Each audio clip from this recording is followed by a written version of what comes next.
I've always been an athlete. I was a wrestler in college. So I grew up with a tough mindset, you know. Just the more pain, the better you'll be. Somewhere along the way, I had sort of picked this path, and I was living a projection to please others. Please others, please my parents, please society. I had a tax problem, and I was in the wrong relationship. And, you know, I was lying to myself about the magnitude of these problems that were stacking up, and my life's just completely going down the wrong path, with no idea this is happening. The pressure got so great that my immune system snapped and went sideways, and I got scleroderma.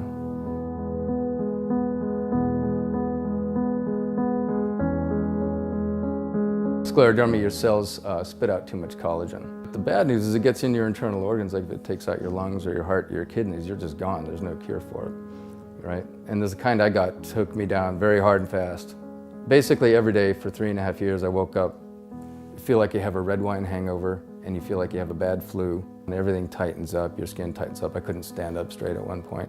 And you have no stamina, so just going from the car to the house, or just walking through the house can get you winded, right? I thought, I'm screwed, man. You know, the stats are just horrible.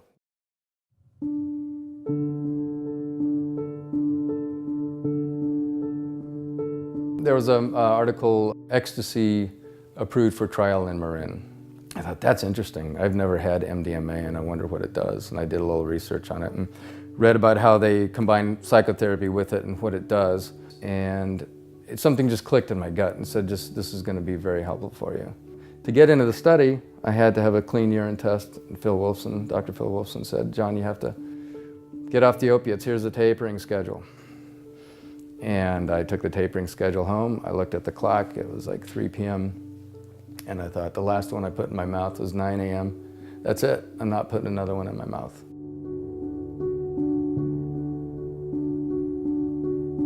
So I'd had, I think, maybe 8 or 9 meetings with them leading up. You know, qualify for the study, going through the physical, them getting to know me, and I would just visit their house, and they would sit down with me, and they were super loving, just kind people, and they'd let me know, John, we'll know you better than anyone in your life knows you, you know, by the end of the study, which is really cool.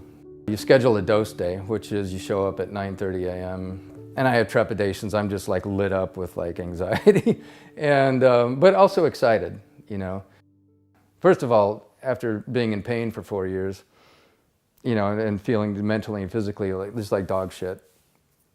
To feel that good is I think that's where the medicine really makes a big difference, because you can go, this is possible. You don't necessarily have to be on this drug, but just this feeling this good is possible.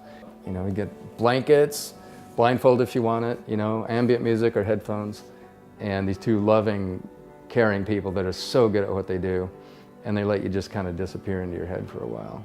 And if it's time, they'll say, sit up, let's talk about this a little bit, you know, and it's just like, I don't want to sit up, come on, sit up, let's talk about this. The most uncomfortable things, your financial situation, relationship, people in your life, whatever is on your list that you've made together. And you just talk about this stuff, and the topics are just sitting there right in front of you, and it's not uncomfortable at all. You don't even care. Your fear center and your amygdala is shut down from that medicine. And they're able to just go in there and do their work. You know, it's a construction site, and they're in there just cleaning it up with you together. Ideas came to me in terms of how to fix these problems and what to do and how to pursue a new career of helping others.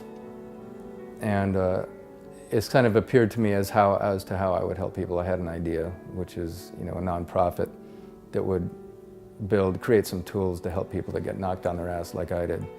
And meanwhile, I put together every single angle that I could combat the disease. And it gave me some inspiration to buy a pair of running shoes and just try to trot for half a mile or a mile. And that run was just horrible. I mean, it felt horrible, but I got a little drop of the runner's endorphin after it, and my body just said, thank you. And it just sort of blossomed from there.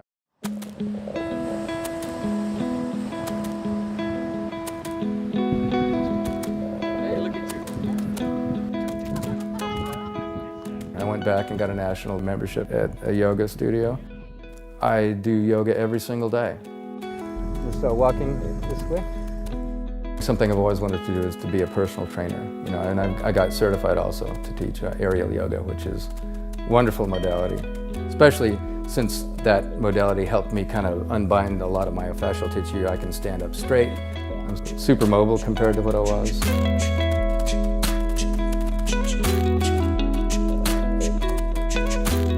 Absolutely being able to face whatever you're afraid of. Face the problems that have mounted up and just walk right into them. You know, maybe you can fix them, maybe you can't, but you start working on it. And that's what this MDMA therapy helps you tap into. Empathy for oneself, as one has empathy for humanity, is a key ingredient. If you can be empathetic and help a stranger, if you can do some small good deed or just lend an ear, you can do that for yourself too. And that's the hardest hurdle, I think. I think there's going to be 300 spots around the country where someone with PTSD can get into one of these studies and change or save your life.